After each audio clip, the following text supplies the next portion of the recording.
কিছু মানুষ আমাকে পছন্দ করে না। ব্যাপারটা এমন নয় যে আমি কোনো ক্ষতি করেছি।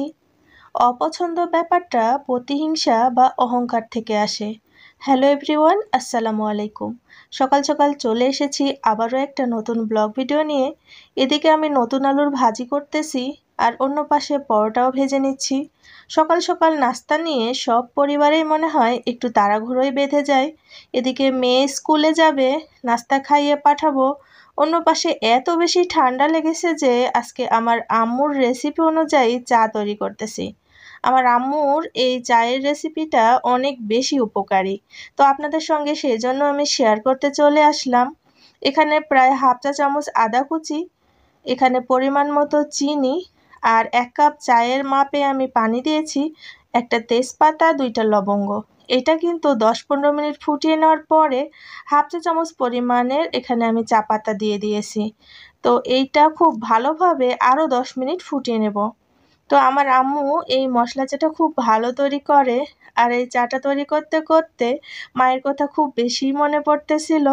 তো যাই হোক, আমার এবং আমার মেয়ের দুজনেরই বেশ ঠান্ডা লেগেছে, তো ভাবলাম আজকে মশলা চা তৈরি করে মেয়েকে খাইয়ে তারপরে স্কুলে পাঠাবো। আর অন্য পাশে আমিও একটু সকাল সকাল চা খেয়ে নিচ্ছিলাম।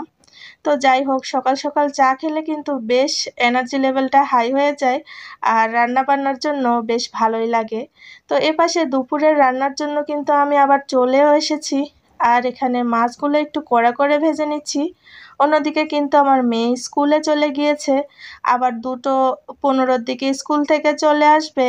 তো রান্না বান্না তার আগেই হয়ে যেতে হবে। তো এই জন্য দুপুরের রান্না নিয়েও বেশ আমার তাড়াহুড়ো লেগে থাকে। তো মাছগুলো কড়া করে ভেজে নিয়েছি, আর অন্য পাশে আমি এখানে একটা সবজির তরকারি উঠাই দিয়েছি। এটা হচ্ছে ফুলকপি, নতুন আলু আর মাসকলাইয়ের বড়ি। এই সব কিছু দিয়ে একটু ঝোল ঝোল মাখা মাখা রান্নাটা হবে। এই সবজিটা খেতে কিন্তু অসম্ভব মজার লাগে।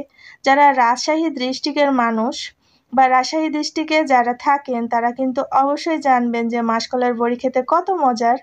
আর এখানে দেখেন ঝোলটা আমি বসিয়ে দিয়েছি মাছের, একটু মাখা মাখা এরকমের ঝোল হবে। মাশাআল্লাহ, তরকারিটা কিন্তু আমার রেডি হয়ে গিয়েছে। আর অন্যদিকে আমি ভাতও উঠাই দিয়েছি।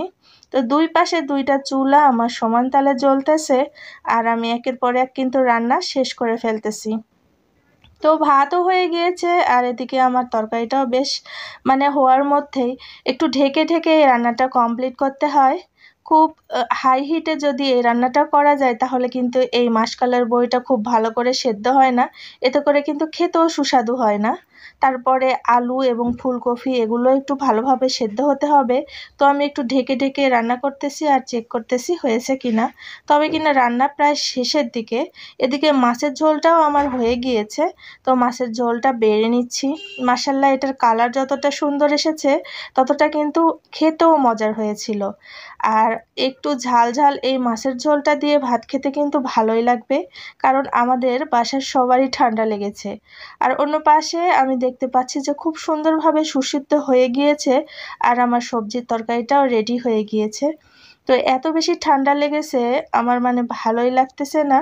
তো কি আর করব, অল্পর মধ্যে রান্নাগুলো শেষ করে ফেলেছি। আর এদিকে খুব ভালো করে পেঁয়াজ আর কাঁচামরিচ দিয়ে আমি টমেটো মাখিয়ে নিয়েছি, একটু লবণ আর সরিষার তেল সাথে দিয়ে। এই টমেটো মাখাটা খেতে খুব ভালো লাগে ভাতের সঙ্গে, আর কাঁচা টমেটো খাওয়া কিন্তু শরীরের জন্য অনেক বেশি ভালো। এ পর্যন্ত যারা যারা আমার ভিডিওটা দেখলেন সবাইকে অনেক অনেক ধন্যবাদ।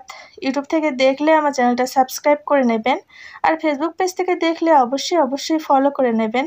আর খুব বেশি যদি ভালো লেগে থাকে আমার ব্লগ ভিডিওটা, তাহলে ফ্রেন্ডস অ্যান্ড ফ্যামিলির সঙ্গে শেয়ার করে নেবেন। আপনাদের কমেন্টগুলো পড়তে আমার অনেক বেশি ভালো লাগে। একটা করে কমেন্ট করে যাবেন আপু এবং ভাইয়ারা।